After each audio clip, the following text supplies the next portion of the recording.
क्या ही धन्य है हर एक जो यहोवा का भय मानता है और उसके मार्गों पर चलता है। आइए हम दुआ करें। महान प्रेमी दयालु परमेश्वर, धन्यवाद देते हैं आपके प्रेम, आपकी दया के लिए, तेरी उस अनुग्रह के लिए धन्यवाद प्रभु।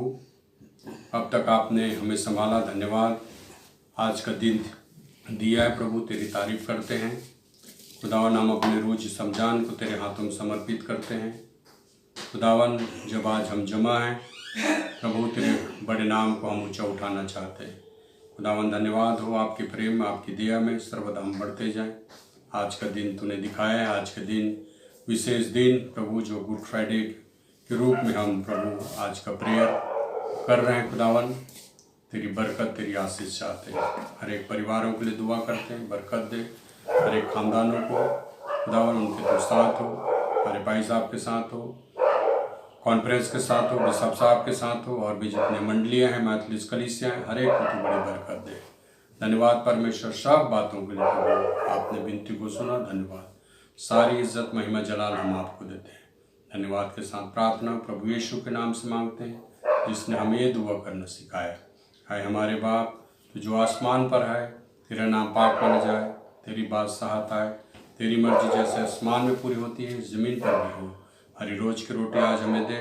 जिस प्रकार हम अपने कसूर वालों को माफ़ करते हैं, वैसे हमारे कसूरों को माफ़ कर। हमें आजमाइश न डाल, परंतु बुराई से बचा, कि बादशाह, कुदरत और जलाल हमेशा ही रहिए। आमीन। खुदावन को हम महिमा देते हैं आज के इस दिन के लिए। आज का जो गुड फ्राइडे का जो प्रेयर खुदावन ने हमें दिया है, उसकी तारीफ करते हैं। गुड फ्राइडे पूरी दुनिया के लोग जो मसीह कौम है वो सब मना रहे हैं। और गुड फ्राइडे क्यों कहा जाता है?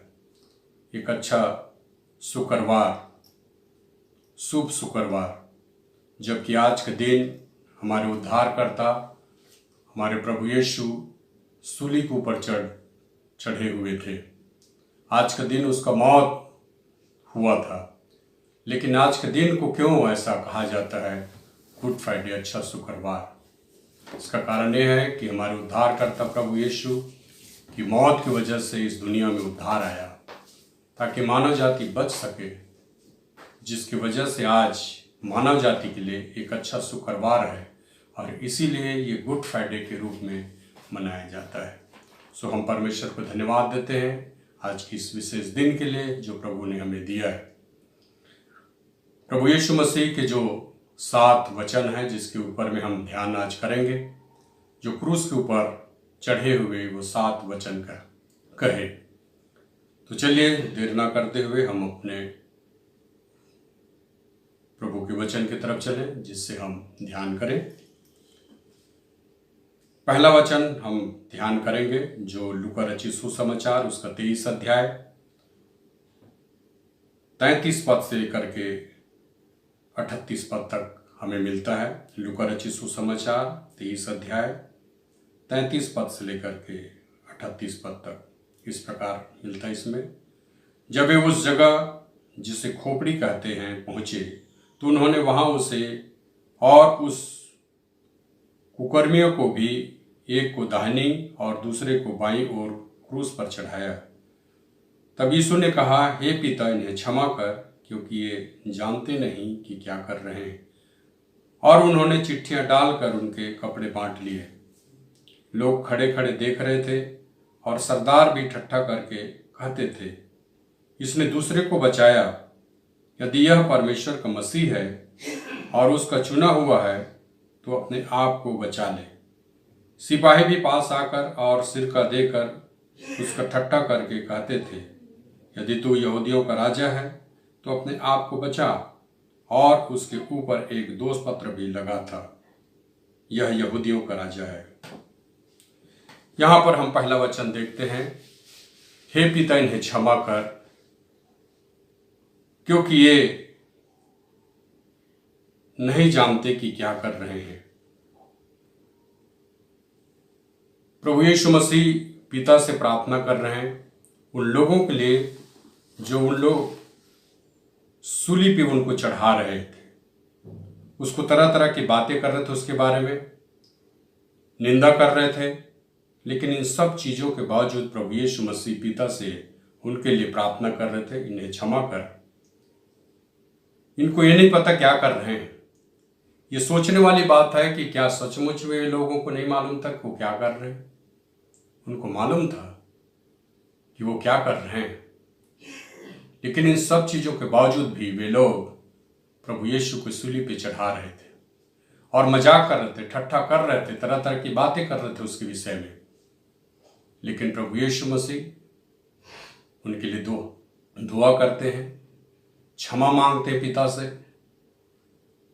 यदि क्षमा की बात करें, बहुत ही महत्वपूर्ण बात है क्षमा करना।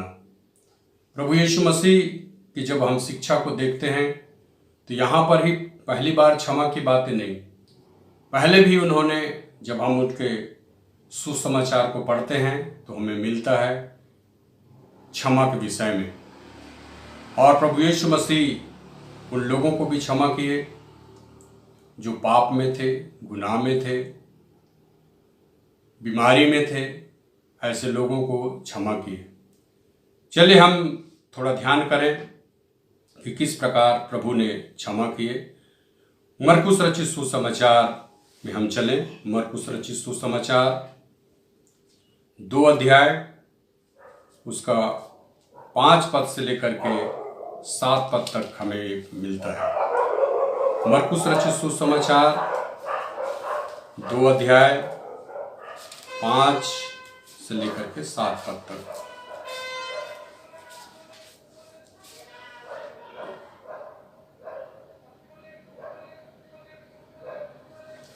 यहां पर हम देखते हैं, यीशु ने उसका विश्वास देखकर उस लकवे के रोगी से कहा, हे पुत्र, तेरे पाप क्षमा हुए।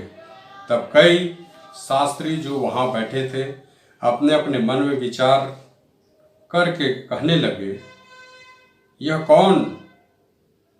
यह मनुष्य क्यों ऐसा कहता है? यह तो परमेश्वर की निंदा करता है। परमेश्वर को छोड़ और कौन पाप क्षमा कर सकता है? यहाँ पर भी लोग, जब प्रभु यीशु मसीह क्षमा कर रहे थे एक लकवा के रोगी से उसके पाप को, तो यहाँ पर भी लोग कह रहे थे, ये कौन है? परमेश्वर के सिवाय कौन क्षमा कर सकता है?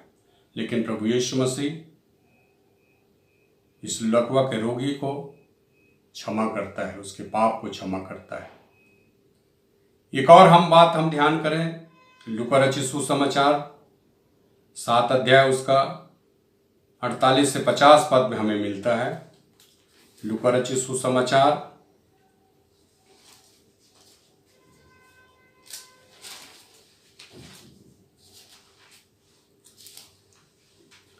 7 अध्याय उसका 48 पद से लेकर के 50 पद तक।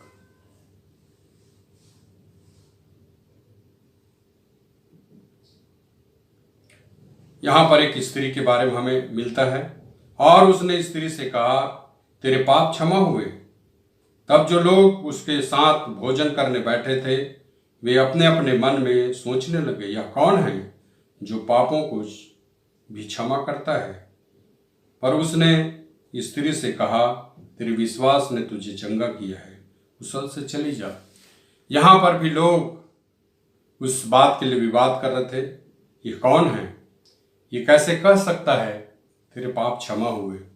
लेकिन प्रभु यीशु मसीह, पाप क्षमा करने का अधिकार उसके पास था। पाप क्षमा वो करता है, और परमेश्वर से भी दुआ करता है। इस जगह में हम देखते हैं जो पहला वचन यहाँ पर, कि किस प्रकार से उन भीड़ को जो वहाँ पे खड़े थे, जो उनके बारे में तरह तरह की बात कर रहे थे, जिनको प्रभु ने कहा ये लोग क्या कर रहे हैं इनको नहीं पता, प्रभु इन लोगों से के लिए दुआ मांगते हैं परमेश्वर से। तो हम देखते हैं कि ये कितनी महत्वपूर्ण बात है प्रभु के लिए। क्षमा करना प्रभु ने हमें भी सिखाया ये क्षमा करना इतनी आसान काम नहीं है, लेकिन हमें क्षमा करना सिखाता है। परमेश्वर के वचन में हम पाते हैं, पहला वचन, कि किस प्रकार से हमारे प्रभु ने उन लोगों को भी क्षमा की है। चलिए इसके बाद हम दूसरा वचन की तरफ चलेंगे। लूका रचित सुसमाचार 23 अध्याय का 39 पद से लेकर के 43 पद तक। लूका रचित सुसमाचार 23 अध्याय 39 पद से लेकर के 43 पद तक। इसमें दूसरा वचन हमें मिलता है, जो कुकर्मी वहां लटकाए गए थे उनमें से एक ने उसकी निंदा करके कहा, क्या तू मसीह ही नहीं? तो फिर अपने आप को और हमें बचा। इस पर दूसरे ने उसे डांट कर कहा, क्या तू परमेश्वर से भी नहीं डरता? तू भी तो वही दंड पा रहा है, और हम तो न्याय अनुसार दंड पा रहे हैं, क्योंकि हम अपने कामों का ठीक फल पा रहे हैं। पर इसने कोई अनुचित काम नहीं किया। तब उसने कहा, हे यीशु, जब तू अपने राज्य में आए तो मेरी सुधि लेना। उसने उससे कहा, मैं तुझसे सच कहता हूं कि आज ही तू मेरे साथ स्वर्गलोक में होगा। यहां पर हम दूसरा वचन देखते हैं,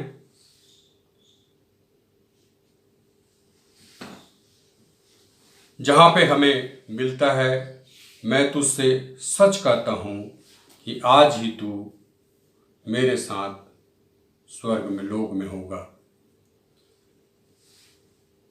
परमेश्वर के वचन में जब हम देखते हैं, ध्यान करते हैं, तो उससे मिलता है आज ही क्यों। आज के बारे में बातचीत करता है बाइबिल। कल के लिए नहीं, परसों के लिए नहीं, नरसों के लिए नहीं, लेकिन आज के लिए ही बात करता है परमेश्वर के वचन। और इसलिए यहां पर भी डाकू से कहा, आज ही तू मेरे साथ स्वर्गलोक में होगा। उनमें से एक डाकू तो निंदा कर रहे थे, उसकी बुराई कर रहे थे, तू यदि मसीह है तो अपने आप और हमें बचा। लेकिन दूसरा डाकू है, वो अपने आप को धिक्कारता है। प्रभु के बारे में वो कहते हैं, इसने कोई अनुचित काम नहीं किया है। हम अपने जो कार्य किया है, गुनाह किया है, उसका प्रतिफल पा रहे हैं, लेकिन इन्होंने तो कोई अनुचित काम नहीं किया है। लेकिन फिर अपने आप को समर्पित करता है प्रभु के सामने, कहता है, जब प्रभु तू आए अपने राज्य में तो मेरी सुधि लेना। तो प्रभु कहते, आज ही तू मेरे साथ स्वर्गलोक में होगा। तो आज का दिन बहुत ही महत्वपूर्ण दिन होता है बाइबिल में। कल नहीं, परसों के बारे में नहीं कहता, लेकिन आज ही के बारे में बातचीत करता है। और परमेश्वर के वचन यदि हम पढ़ें, ध्यान करें, तो हमें मिलेगा आज का दिन। इब्रानी 4 अध्याय उसके 7 में पद में कहता है, इब्रानी 4 अध्याय उसका 7 पद, देखिए क्या कहता है परमेश्वर के वचन।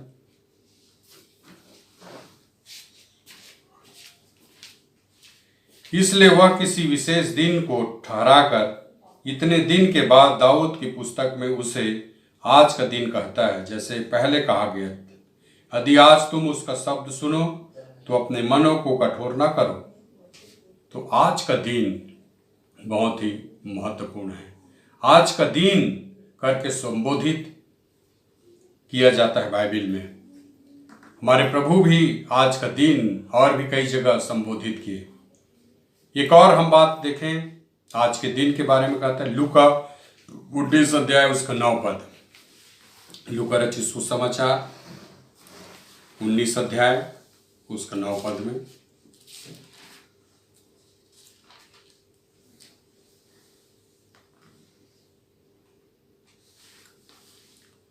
यहाँ जक्काई के बारे में, चुंगी लेने वाला जक्काई, उसकी स्टोरी यहाँ पे मिलता है। 9 पद हम ध्यान करेंगे। तब यीशु ने उससे कहा, आज इस घर में उद्धार आया है, इसलिए कि यह भी इब्राहिम का एक पुत्र है। आज ही इस घर में उद्धार आया है। आज का दिन, इसलिए बाइबिल हमें बातचीत करती है या बाइबिल हमें बताती है कि आज का दिन कितना महत्वपूर्ण है। और इसलिए उस डाकू को भी प्रभु ने कहा, आज ही तू मेरे साथ स्वर्गलोक में होगा। चलिए हम तीसरे वचन की तरफ चलेंगे इस समय। और तीसरा वचन हम ध्यान करेंगे यूहन्ना रचित सुसमाचार से। यूहन्ना रचित सुसमाचार उसके 19 बाब। यूहन्ना रचित सुसमाचार 19 अध्याय 25 पद से लेकर के 27 पद तक। यूहन्ना रचित सुसमाचार 19 अध्याय उसके 25 पद से लेकर 27 पद तक इस प्रकार मिलता है। अतः सैनिकों ने ऐसा ही किया। यीशु के क्रूस के पास उसकी माता और उसकी माता की बहन क्लोपास की पत्नी मरियम और मरियम मगदलिनी खड़ी थी। जब यीशु ने अपनी माता और उस चेले को जिससे वह प्रेम रखता था पास खड़े देखा तो अपनी माता से कहा, हे नारी, देख, यह तेरा पुत्र है।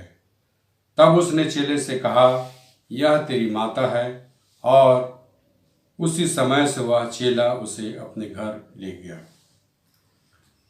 यहाँ पर हम तीसरा वचन देखते हैं। तीसरा वचन बहुत ही महत्वपूर्ण भी यहाँ पर।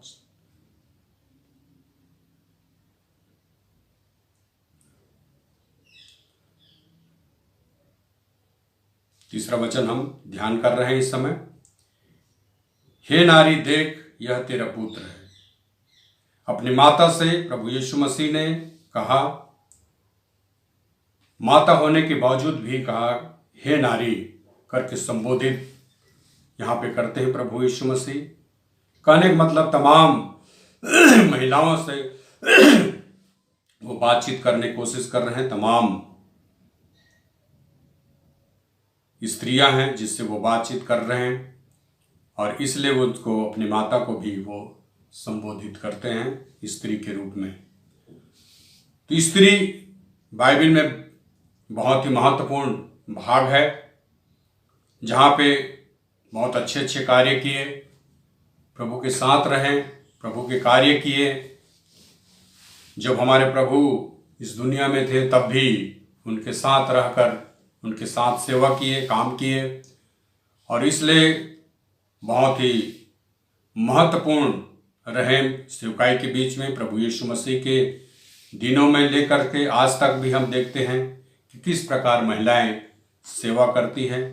इसके साथ साथ में अच्छी भी और बुरी भी महिलाएं हम देख सकते हैं बाइबिल में। लेकिन हम ध्यान करेंगे अच्छी स्त्रियां जो किस प्रकार से, जो परमेश्वर के वचन में हमें मिलता है, जो प्रभु यीशु के साथ सेवा करती थी, करने वाली महिलाएं थी जो सेवा कर रही थी। चलिए हम ध्यान करें मत्ती रचित सुसमाचार उसके 27 अध्याय उसका 55 पद में हमें मिलता है। मत्ती रचित सुसमाचार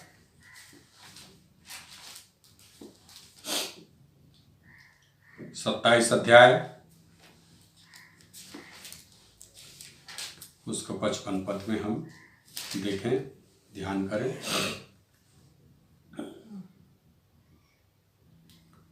वहां बहुत सी स्त्रियां जो गलील से यीशु के सेवा करती हुई उसके साथ आई थी, दूर से यह देख रही थी। उनमें मरियम मगदलीन और याकूब और योवेस की माता मरियम और जब्दी के पुत्र की माता थी। यहाँ पर हम देखते हैं कि प्रभु यीशु मसीह जो क्रूस पे चढ़े हुए थे, वहां पर भी ये महिलाएं थी उसके साथ आई हुई थी, जो गलील से आई हुई थी महिलाएं हैं, जो प्रभु यीशु मसीह के साथ साथ रही, सेवा कर रही थी और अपनी योगदान वो दे रही थी। तो यहाँ पर हम देखते हैं महिलाएं अपनी योगदान हमेशा वो देती हैं, सेवा में लगी होती हैं और किस प्रकार से प्रभु के कामों में हमेशा अपने जीवन को व्यतीत करते हुए हम देख सकते हैं। एक और भाग हम देखें, प्रेरितों के काम 1 अध्याय उसका 14 पद भी इसी प्रकार की हमें मिलता है। प्रेरितों के काम 1 अध्याय उसका 14 पद।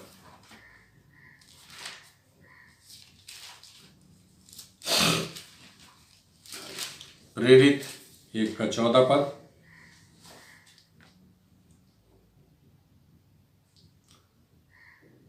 ये सब कई स्त्रियां और यीशु की माता मरियम और उसके भाइयों के साथ एक चित्त होकर प्रार्थना में लगे रहे।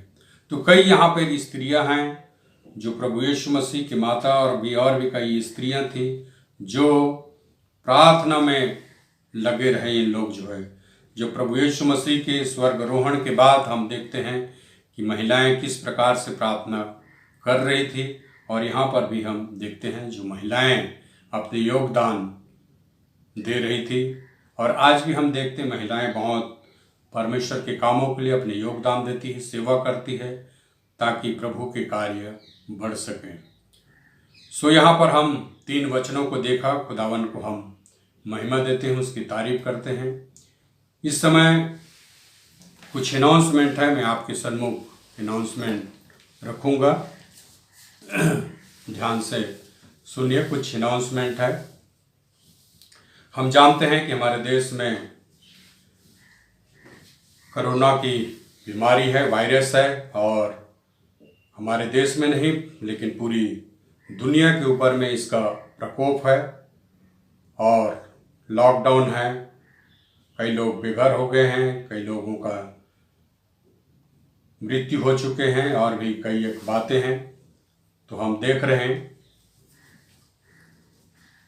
इसमें इस परिस्थिति में हमारे देश में भी जो है कोरोना का कहर है और इसमें बहुत सारे गरीब हैं, दुख परेशानी में हैं, लेबर तत्व के लोग हैं, काम बंद है, लॉकडाउन है, किसी प्रकार के दुकान या कुछ ऐसी चीज़ खुल नहीं रहा है, लेकिन गरीब लोग हैं। सरकार भी इसके लिए कार्य कर रहे हैं, कुछ खाना पका के दे रहे हैं, कुछ वैसे दे रहे हैं ताकि गरीब लोगों की मदद हो सके, मजदूरी करने वाले लोगों की मदद हो सके। बहुत सारे संस्थाएं हैं, बहुत सारे लोग हैं जो इस कार्य में जुड़े हुए, जिसको जिस तरह से अपनी योग क्षमता है उसके मुताबिक लोग कर रहे हैं और दे रहे हैं। अच्छी बात है। पिछले दिनों एक हमारी बहन ने भी दिया, इसमें अपने योगदान दिया कुछ लोगों का। यदि आप भी चाहते हैं कि इस प्रकार के अपना योगदान दें, अपनी सहयोग दें, अपने आगे आना चाहते हैं तो आप दे सकते हैं। चर्च में आप दें ताकि हम वहाँ तक पहुँचा सकें या अकाउंट में ट्रांसफ़र कर सकते हैं किसी हमारे जो सेक्रेटरी साहब है या भाई साहब के, जिसमें हम लोगों तक पहुँचा सकें। तो ये ध्यान रखें कि आप अपना योगदान देना चाहते हैं तो ज़रूर अपना योगदान दें।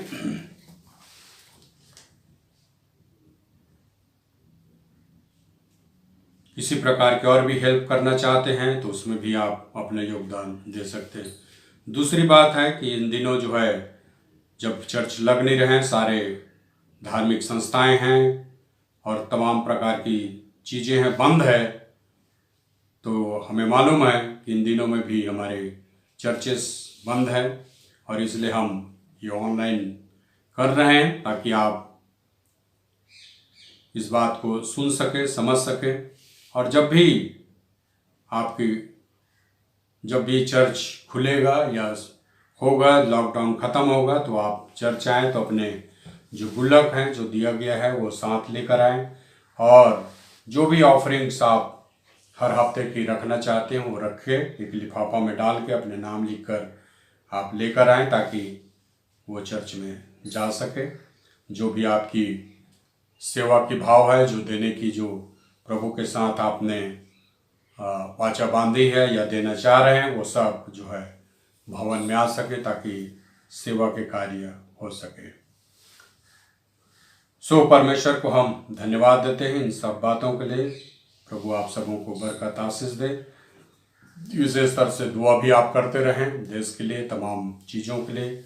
देश के हालात अच्छे नहीं हैं, सब अभी क्या होगा हमें नहीं पता, लेकिन इन सब चीज़ों का चीज हमारे प्रभु के पास ही है। इसका उत्तर आंसर वो ठीक कर सकते हैं। हम सब दुआ कर सकते हैं परमेश्वर से ताकि इन बीमारी से वो हमें छुटकारा दे सके, इस हमारे देश के ऊपर से छुटकारा दे सके, ताकि जल्द से जल्द जो चीज़ें हैं ये ठीक हो सके, माहौल ठीक हो सके और ये कार्य भी, सेवा भी, हर जो चीज़ है वो सुचारू रूप से चल सके। सो परमेश्वर आप सबों को बरकत दे। धन्यवाद। चलिए इस समय अब हम फिर से आज के कलाम की तरफ हम चलेंगे। 3 कलाम आप तक हमने देखा, तीसरा कलाम। अब हम ध्यान करेंगे चौथा कलाम जो परमेश्वर के वचन से देखें, जो हमारे प्रभु यीशु मसीह सूली के ऊपर चढ़े हुए यह चौथा कलाम कहें। उस कलाम को हम ध्यान करें, उस वचन को ध्यान करें। इसमें जाएंगे चौथा कलाम के लिए मरकुस रचित सुसमाचार में, उसका 15 अध्याय। मरकुस रचित सुसमाचार का 15 अध्याय।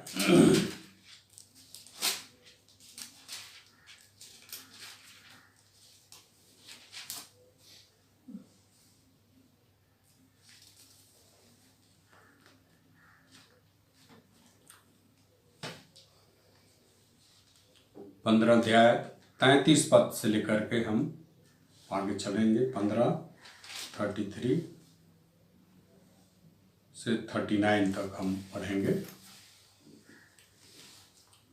दोपहर होने पर सारे देश में अंधियारा छा गया और तीसरे पहर तक रहा। तीसरे पहर यीशु ने बड़े शब्द से पुकार कर कहा, इलोई इलोई लमा सबक्तनी, जिसका अर्थ यह है कि हे मेरे परमेश्वर तूने मुझे क्यों छोड़ दिया। जो पास खड़े थे उनमें से कुछ ने यह सुनकर कहा, देखो वह एलिया को पुकारता है। और एक ने दौड़कर स्पंज को सिरका में डुबाया और सरकंडे पर रख कर उसे चुसाया और कहा, ठहर जाओ, देखें एलिया उसे उतारने के लिए आता है कि नहीं। तब यीशु ने बड़े शब्द से चिल्लाकर प्राण छोड़ दिए और मंदिर का पर्दा ऊपर से नीचे तक फटकर 2 टुकड़े हो गए। जो सूबेदार उसके सामने खड़ा था, जब उसे यूं चिल्लाकर प्राण छोड़ते हुए देखा तो उसने कहा, सचमुच यह मनुष्य परमेश्वर का पुत्र था। प्रभु आशीष दे इस वचन के द्वारा। यहाँ पर हम देखते हैं चौथा वचन, और यहाँ पे मिलता है चौथा वाणी जो प्रभु यीशु मसीह क्रूस के ऊपर कह रहे हैं। बड़े शब्द से पुकार कर कहा, हे मेरे परमेश्वर तूने मुझे क्यों छोड़ दिया। यहाँ पर एक अच्छा प्रार्थना भी हम देख सकते हैं। प्रभु यीशु मसीह पिता से प्रार्थना करके कह रहे हैं, हे पिता मुझे क्यों छोड़ दिया। ये सोचने वाली बात है कि प्रभु यीशु मसीह यहाँ पर ये प्रार्थना क्यों कर रहे हैं कि क्यों तूने मुझे छोड़ दिया।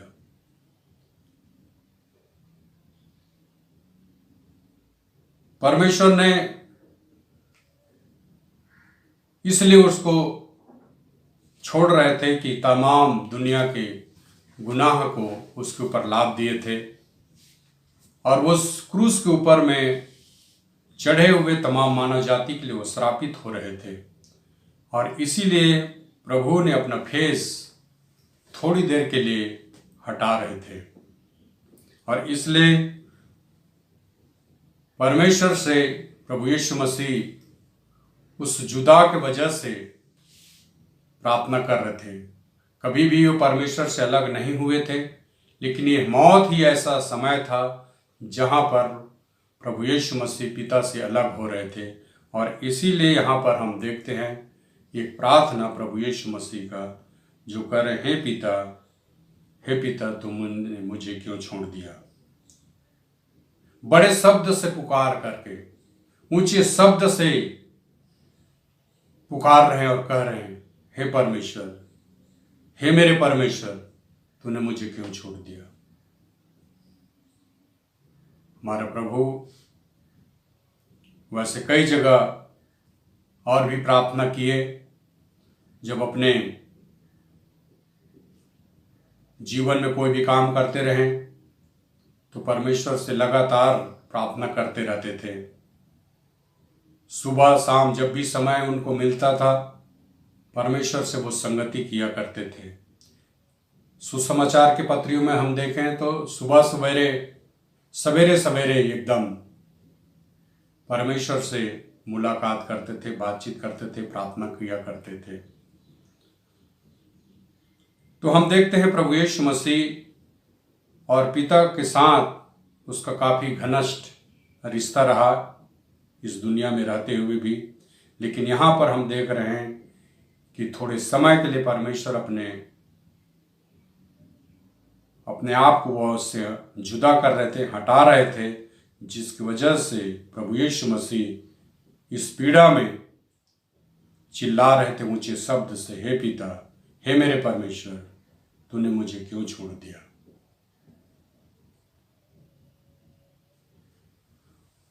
आगे और भी हम परमेश्वर के वचन को हम देखते हैं कि परमेश्वर किस प्रकार से और भी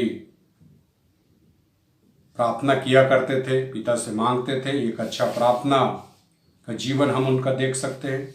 मरकुस रचित सुसमाचार यदि हम पढ़े 1 अध्याय उसका 35 पद इसी मरकुस का, तो उसमें मिलेगा किस प्रकार से हमारा प्रभु प्रार्थना करते हैं। 1:35 देखिए, एकांत में यीशु का प्रार्थना करना। भोर को दिन निकलने से पहले वह उठकर निकला और एक जंगली स्थानों में गया और वहां प्रार्थना करने लगा। तो कहने का मतलब प्रभु यीशु मसीह हमेशा परमेश्वर से वो प्रार्थना करते थे।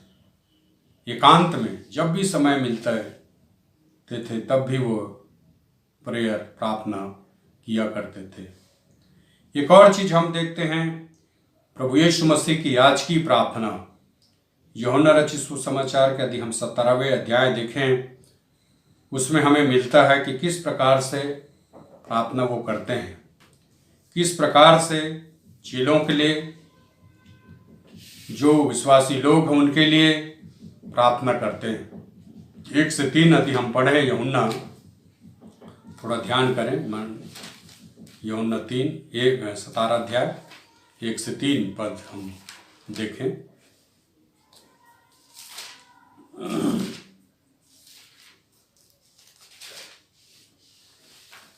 इसमें मिलता है, यीशु ने बातें कही और अपनी आंखें आकाश की ओर उठाकर कहा, हे पिता, वह घड़ी आ पहुंची, अपने पुत्र की महिमा कर कि पुत्र भी तेरी महिमा करे, क्योंकि तूने उसको सब प्राणियों पर अधिकार दिया है कि जिन्हें तूने उसको दिया है उन सब को वह अनंत जीवन दे।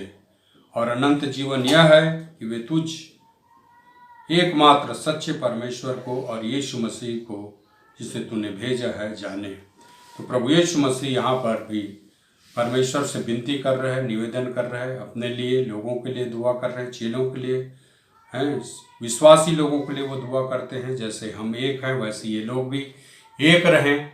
इस प्रकार की बातें हम देख सकते हैं कि यहाँ पर किस प्रकार प्रभु यीशु मसीह एक प्रार्थना करते हैं। वो प्रार्थना का विषय भी हम देखते हैं और सुसमाचार को पढ़ें तो कई जगहों में प्रभु यीशु मसीह की प्रार्थना मिलता है। यहाँ पे एक नई बात नहीं है, लेकिन यहाँ पर प्रार्थना हमें मिल सकता है कि किस प्रकार से प्रभु यीशु मसीह प्रार्थना करते हैं। हमारा जो प्रभु है, जो स्वामी है, मुक्तिदाता है, वो किस प्रकार से हमें प्रार्थना करना भी सिखाया, इसके बारे में भी हमें मिलता है। हमें चौथा हमने वचन देखा। आइए इस समय हम ध्यान करेंगे, 5वां वचन की तरफ जाएं। और 5वां वचन हम ध्यान करेंगे यूहन्ना रचित सुसमाचार से 19 अध्याय। यूहन्ना रचित सुसमाचार 19 अध्याय उसका 28 पद से लेकर के 30 पद तक इसमें मिलता है। उसके बाद यीशु ने यह जानकर कि अब सब कुछ पूरा हो चुका है, इसलिए कि पवित्र शास्त्र में कहा गया था वो पूरा हो, कहा मैं प्यासा हूँ। वहाँ सिरके से भरा हुआ एक बर्तन रखा था, अतः उन्होंने सिरके में भिगोए हुए स्पंज को जूफे पर रखकर उसके मुंह से चुसाया। तब यीशु ने वह सिरका लिया तो कहा पूरा हुआ, और सिर झुकाकर प्राण त्याग दिए। तो यहाँ पर हम देखते हैं प्रभु यीशु मसीह के 5वां वाणी मैं प्यासा हूँ, प्यास के बारे में हम देखते हैं। पानी की जो प्यास है, प्रभु यीशु मसीह के शरीर से तमाम वो खून पानी भरकर निकल गए थे, उनके शरीर से सब कुछ निकल चुका था, और इसलिए प्रभु यीशु मसीह के बदन में कुछ भी नहीं थे, और जिसकी वजह से प्रभु यीशु मसीह पानी की मांग करता है, मैं प्यासा हूँ। और ये पवित्र शास्त्र में भी हमें मिलता है कि मैं प्यासा हूँ। तो प्रभु यीशु मसीह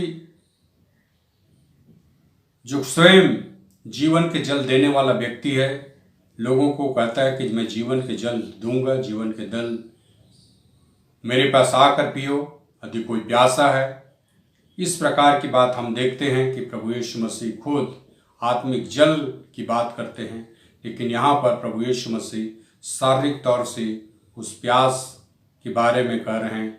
वहाँ पे खड़े हुए तमाम सिपाहियों से, लोगों से वो मांग करते हैं कि मैं प्यासा हूँ, मुझे पानी दिया जाए, है ना। और यहाँ पर हम देखते हैं पानी कितनी महत्वपूर्ण चीज़ है एक शरीर के लिए, एक मानव जाति के लिए भी, कि किस प्रकार पानी हमें चाहिए।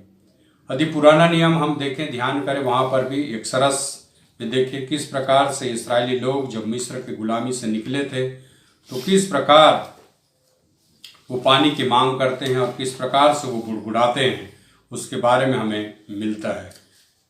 निर्गमन की किताब यदि हम पढ़ें 17 अध्याय तो हमें मिलेगा, निर्गमन 17 अध्याय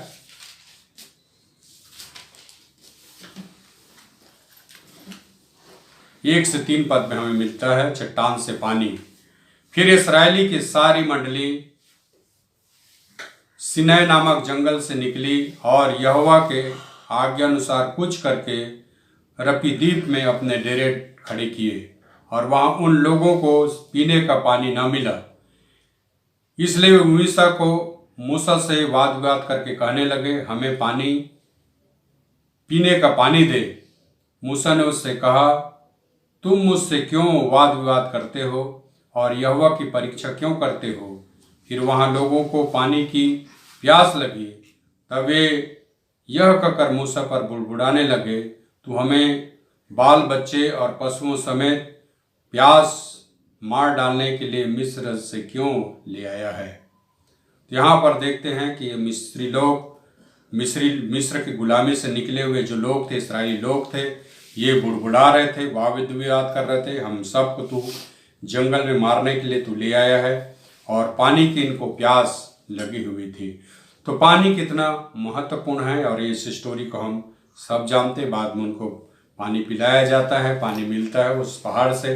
तो कहने का मतलब पानी हम सब के लिए भी बहुत ही जरूरी चीज़ है। हमारे शरीर में पानी की कमी हो तब भी हमारा शरीर काम करना बंद कर देगा, इसलिए इस शरीर में पानी की आवश्यकता है। और इसलिए यहाँ पर भी हमारे प्रभु पानी की मांग कर रहे हैं, उसके शरीर से सारे तमाम पानी निकल चुके थे, और इसलिए हम देखते हैं परमेश्वर के इस वाणी को जो हमारे प्रभु यीशु मसीह पानी की मांग करते हैं।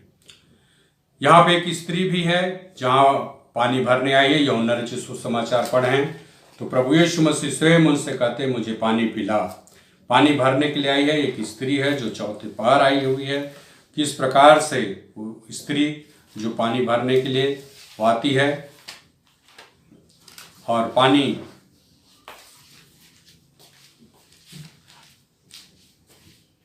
पानी के बारे में हमें मिलता है। यहाँ पे सामरी स्त्री है, ये सामरी स्त्री के बारे में हम सब जानते हैं, जो 4 अध्याय उसके 1 पद से लेकर के हम पढ़ें तो हमें मिल जाएगा।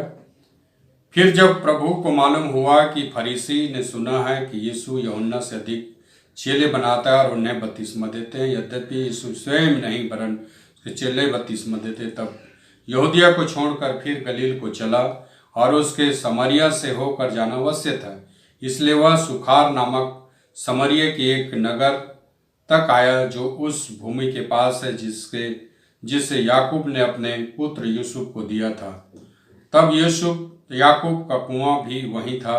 अतः यीशु मार्ग का थका हुआ उस कुएं पर यूं ही बैठ गया। यह 6 घंटे की लगभग हुई। इतने में एक सामरी स्त्री जल भरने आई और यीशु ने उससे कहा, मुझे पानी पिला। तो कहने का मतलब यहाँ पर हम देखते हैं कि सामरी स्त्री है जो पानी भरने के लिए आई है, और यहाँ पर हमारे प्रभु भी कह रहे हैं कि मुझे पानी पिला। लेकिन प्रभु यीशु मसीह यहाँ पे जीवन के जल की भी बात करते हैं, उस स्त्री से बातचीत करता है ना। तो प्रभु हमारा परमेश्वर है जो जीवन के जल के देने वाला प्रभु है। लेकिन यहाँ पर क्रूस के ऊपर प्रभु पानी की मांग कर रहे हैं, और इसलिए जो सिपाही है उनको पानी पिलाते हैं उसको, ताकि उसकी थोड़ी पीड़ा कम हो सके, प्यास बुझ सके। सो परमेश्वर हम सबको को आशीष दे। इस समय हम चलेंगे 6वें वचन के तरफ। 6वां वचन इस यूहन्ना के किताब से मिलता है हमें, यूहन्ना रचित सुसमाचार उसका 19 अध्याय।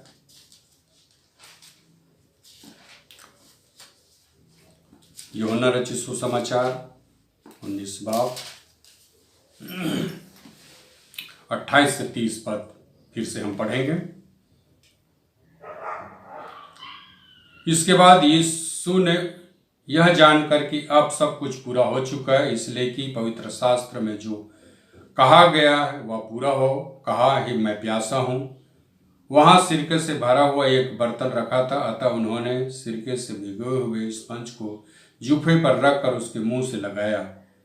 जब यीशु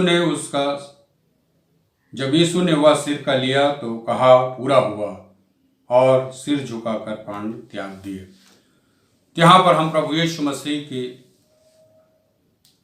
6वीं वाणी को देखते हैं, और यहाँ पर मिलता है पूरा हुआ। हमारा प्रभु यीशु मसीह सारे कामों को पूरा करता है, और इसलिए उन तमाम कामों को कर चुके थे, जिसकी वजह से यहाँ पर हम देखते हैं पूरा हुआ। ये सारे जो कार्य भी प्रभु ने किए, कोई भी काम उन्होंने अधूरा नहीं छोड़े, लेकिन पूरा किए। पिता के कार्य को किस प्रकार से उन्हें किए, आज्ञाकारी में रहते हुए उन सारे कामों को उन्होंने किए। तो परमेश्वर के वचन में यदि हम जाएं, पढ़ें, तो हमें मिलेगा। यूहन्ना रचित सुसमाचार यदि हम पढ़ें 4 अध्याय का 27 पद से यदि हम पढ़ें, ध्यान करें, थोड़ा हम ध्यान करें। यूहन्ना 4 अध्याय उसी सामरी स्त्री के बारे में मिलता है। 4 अध्याय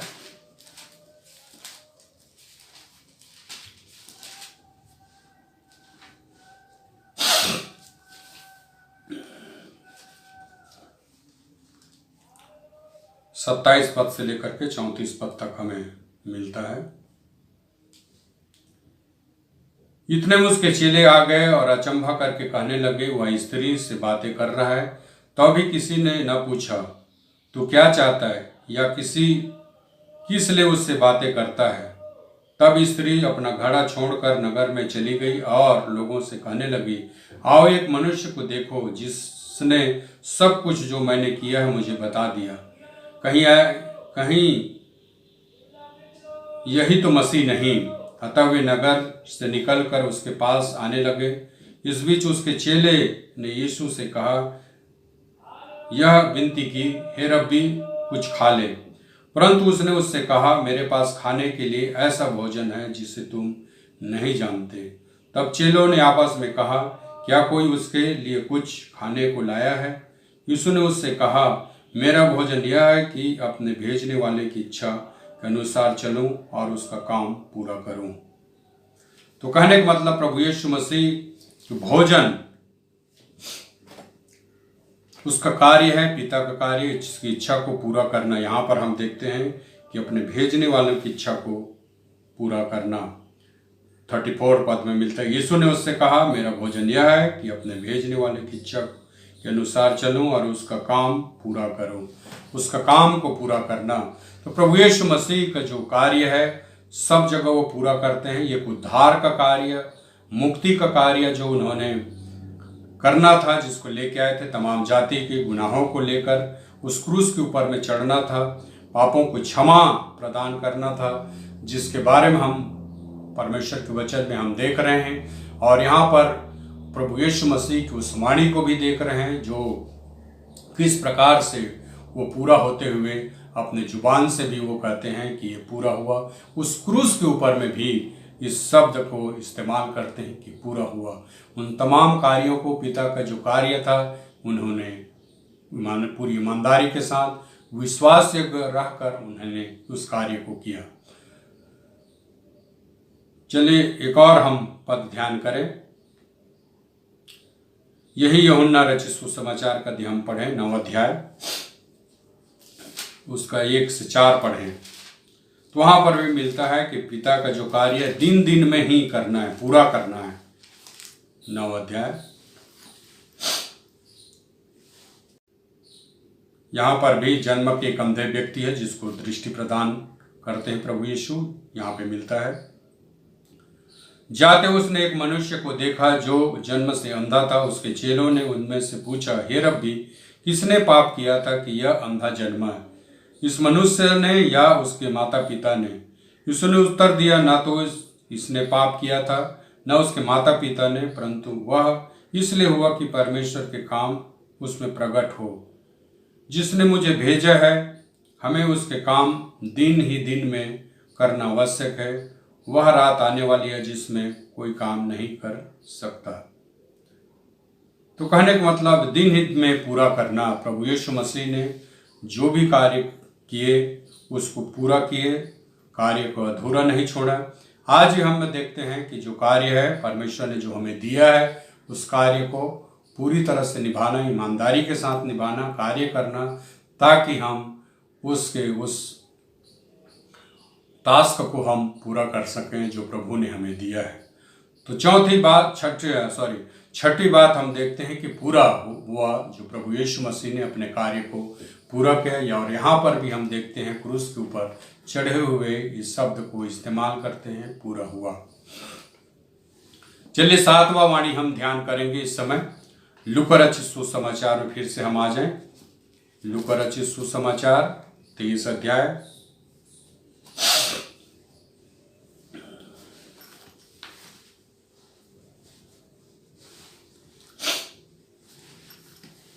लूका रचित सुसमाचार 23 अध्याय, उसका 44 पद से लेकर के 49 पद तक हमें मिलता है। लगभग दोपहर के तीसरे पहर तक सारे देश में अंधियारा छाया रहा और सूर्य को उजाला जाता रहा और मंदिर का पर्दा बीच से फट गया। और यीशु ने बड़े शब्द से पुकार कर कहा, हे पिता, मैं अपनी आत्मा तेरे हाथों में सौंपता हूँ। और यह कहकर प्राण छोड़ दिए। सूबेदार ने जो कुछ हुआ था देखकर परमेश्वर की बड़ाई की और कहा, निश्चय वह मनुष्य धर्मी था। और भीड़ जो यह देखने को इकट्ठा हुई थी, इस बात को देखकर छाती पीटती हुई लौट गई। पर उसके सब जान पहचान और जो स्त्रियां गलील से उसके साथ आई थी, दूर खड़ी हुई यह देख रही थी। तो यहाँ पर हम देखते हैं 7वां वचन जो प्रभु यीशु मसीह ने क्रूस के ऊपर चढ़े हुए कहे, हे पिता, मैं अपनी आत्मा तेरे हाथों में सौंपता हूँ। एक अच्छा प्रार्थना, एक अच्छा समर्पण हम देखते हैं प्रभु यीशु मसीह के कि किस प्रकार से अपने आप को समर्पित करता है पिता के हाथों में, और उस कार्य को पूरा करने के बाद समर्पित अपने आत्मा को भी वो करता है। एक अच्छा प्रार्थना हम यहाँ पर देख सकते हैं।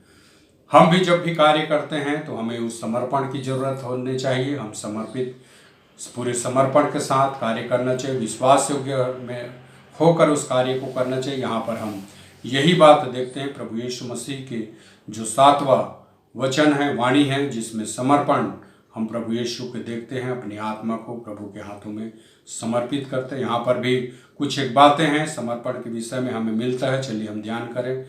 पहला पत्रस यदि हम ध्यान करें, पहला पत्रस 2 अध्याय उसका 13 पद से यदि हम पढ़ें, पहला पत्रस 2 अध्याय 13 पद से, पहला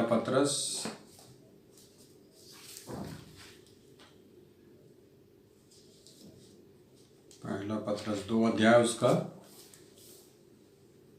13 पद से लेकर के 17 पद तक यहाँ पे मिलता है।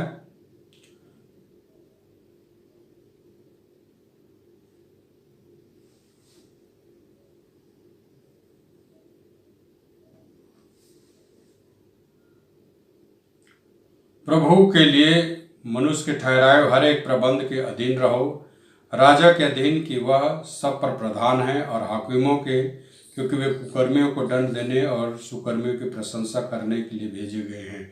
क्योंकि परमेश्वर की इच्छा यह है कि तुम भले काम करने के द्वारा निर्बुद्धि लोगों की अज्ञानता की बात को बंद कर दो। अपने आप को स्वतंत्र जानो, पर अपनी इस स्वतंत्रता को बुराई की आड़ न बनाओ, परंतु अपने आप को परमेश्वर के दास समझ कर चलो। सब का आदर करो, भाइयों से प्रेम रखो, परमेश्वर से डरो, राजा का सम्मान करो। इसी का 30 पद में भी मिलता है, वह गाली सुनकर गाली नहीं देता था और दुख उठाकर किसी को भी धमकी नहीं देता था, पर अपने आप को सच्चे न्याय के हाथों में सौंपता था। तो कहने का मतलब हमारे प्रभु यीशु मसीह अपने आप को परमेश्वर के हाथों में सौंपते थे। किस प्रकार से उस समर्पण को हम देख सकते हैं कि प्रभु यीशु मसीह हर परिस्थिति में उस समर्पण को बरकरार रखा। एक और हम पद यदि ध्यान करें याकूब की पत्री में, तो उसमें भी हमें मिलता है। याकूब की पत्री यदि हम पढ़ें,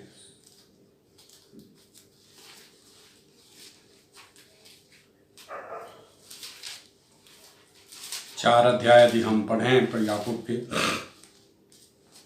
और उसका 7 पद, उसमें भी एक प्रभु का वचन हमें मिलता है। इसलिए परमेश्वर के अधीन हो जाओ और शैतान का सामना करो, तो वह तुम्हारे पास से भाग निकलेगा। तो प्रभु के अधीन होना, समर्पण करना अपने आप को, तो हमें भी परमेश्वर का वचन ये सिखाता है कि समर्पण के साथ सेवा करना, समर्पण के साथ उस कार्य को करना जो प्रभु ने हमें सिखाया है। समर्पित होना, समर्पण के साथ कार्य करना, परमेश्वर के वचन में आगे बढ़ना, जो भी कार्य किस परमेश्वर ने हमें सौंपा है उस जिम्मेवारी को पूरी ईमानदारी के साथ विश्वास से रहकर उस कार्य को हम पूरा कर सकें। तो इसलिए आज का जो वचन, जो 7 वाणी हमारे प्रभु यीशु मसीह ने दिए, जिसके बारे में हमने देखा कि किस प्रकार से हमारे प्रभु उस 7 वचन को क्रूस के ऊपर रहते हुए कहें, जिसका बहुत ही मसीह कौम के लिए, मसीह समाज के लिए महत्वपूर्ण है। और इस बातों को हम याद करते हैं, मनन करते हैं, उसके दुख सुख भोगी जीवन को हम याद करते हैं, उसके पद चिन्हों में चलने की कोशिश करते हैं, ताकि हमारा जीवन और भी उसमें फलवंत हो सके, उसके जो टास्क है, उसकी योजना है, उसको भी हम पूरा कर सकें। सो परमेश्वर आज की इस अच्छे समय के लिए हम धन्यवाद देते हैं। आप सबों को प्रभु बरकत आशीष दे, निरंतर उसके प्रेम में आप आगे बढ़ते जाएं। आज के जो दिन प्रभु ने दिया है, गुड फ्राइडे का दिया है, जिसमें हम निरंतर उसकी उस कुर्बानी को हम याद करते रहें। सो परमेश्वर हम सबों को आशीष बरकत दे।